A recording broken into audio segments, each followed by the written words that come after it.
What's going on, everyone? Bass here. So in today's video, I wanted to talk about the possibility of the Green Bay Packers trading for Panthers wide receiver DJ Moore, and then go into depth in what DJ Moore could bring to this Packers offense, which has been struggling through the first 5 weeks of the season. Before we get into today's video, I want to give a big thank you to today's video sponsor, DraftKings. Have you heard? DraftKings has released a first-of-its-kind digital trading card fantasy game, DraftKings Rainmakers. That's right, DraftKings, a leader in daily fantasy and bringing their digital gaming expertise to the world of crypto. And you might ask yourself, what does that even mean? Well, DraftKings has recently launched DraftKings Rainmakers, allowing customers to buy and sell exclusive player card NFTs, collect your favorite athletes' digital player cards, and then use those cards to create a daily NFT fantasy lineup. Then your lineup racks up points just like any other daily fantasy contest, and if you land near the top of the leaderboard, you can win cold, hard cash. So head over to DraftKings now, sign up using code Basaraski, head to their marketplace, where you can join a queue to purchase a pack of player cards. Each pack has different player cards. Enter your players into a Rainmakers lineup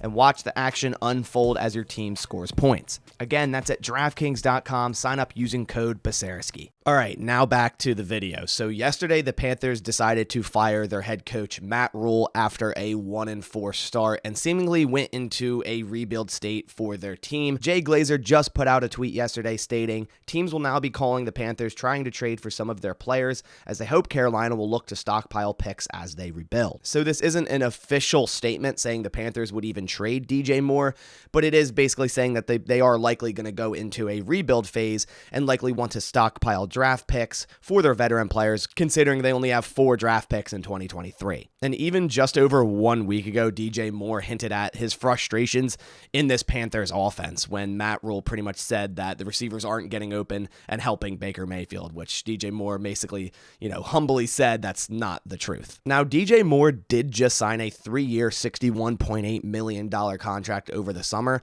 but that doesn't mean he still can't be traded. And as I said, DJ Moore is off to his slowest start at wide receiver for the Panthers after back-to-back 1,100-plus yard seasons the past 3 years. In 5 games, he only has 17 receptions, 197 yards, and 1 touchdown, which is lower than all of Randall Cobb, Romeo Doubs, and Allen Lazard for the Packers. But still, DJ Moore is an extremely talented wide receiver. He's still only 25 years old, and he would become the clear and cut number 1 wide receiver on this Packers offense. The Packers have had issues throwing the ball so far in 2022, to say the least. Aaron Rodgers is off to one of his worst starts in his career, and nothing really has looked great or consistent in this Packers passing game. Rookie Romeo Doubs has been one of the lone bright spots, but Green Bay is still really missing that premier number 1 wide receiver like they had in Davante Adams. Primarily, the lack of a deep passing game has really halted this Packers offense, in my opinion, and the deep passing has kind of been non-existent. Aaron Rodgers is 6 for 22 on passes 20-plus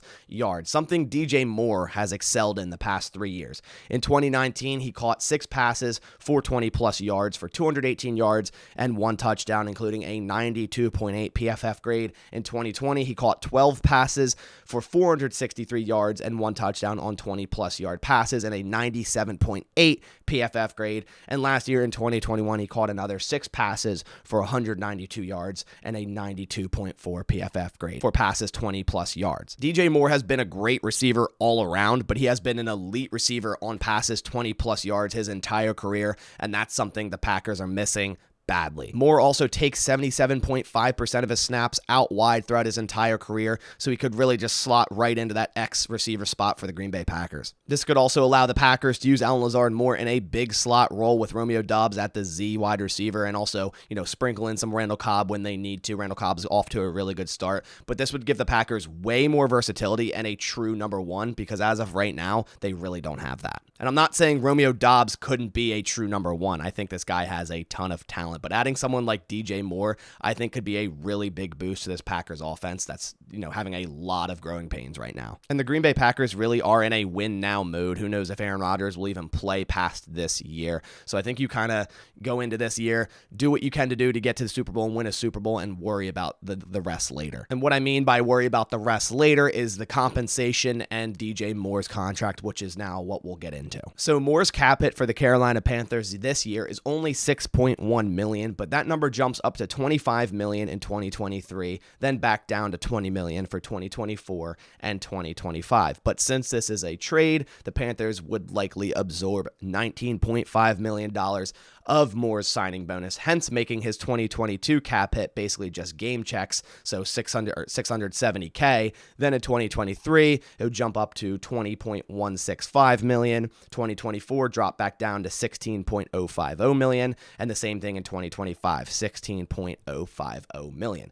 So a very affordable premier wide receiver one. But money is not the strong suit for the Green Bay Packers, as they're only set to have $4.5 million at the start of 2023 offseason, with Adrian Amos, Elton Jenkins, Allen Lazard, and Robert Tonyan all becoming free agents. But as I just said earlier, the Packers are kind of in a win-now situation, in my opinion. So like I said, this is kind of something that, if you decide to do it, you just do it and worry about the rest later. And we've seen time and time again Russ Ball be a magician and move the cap around in ways we never thought possible. But now let's move into compensation. A.J. Brown, just before the draft, went for a first and a third rounder to the Philadelphia Eagles, and he is also a 25-year-old wide receiver, the same as DJ Moore. So the Packers would likely have to give up an early round pick and a mid-round pick, maybe even 3 picks or a couple picks and a player just to secure DJ Moore. And in my opinion, I don't really think a first rounder is worth it, but I would surely give up a second or a third and then also a mid-round and then maybe a player as well. If that was a deal, I would not be mad at it at all. The Packers aren't good at drafting in the third round anyways. But Moore would seemingly give a huge boost to this current wide receiver room for the Green Bay Packers. With Sammy Watkins on IR and Christian Watson re-injuring his hamstring against the Giants, who knows how long both of these wide receivers are going to be out. So I think it is time to potentially start looking at trade candidates for wide receiver for the Green Bay Packers, and I think DJ Moore is one of them.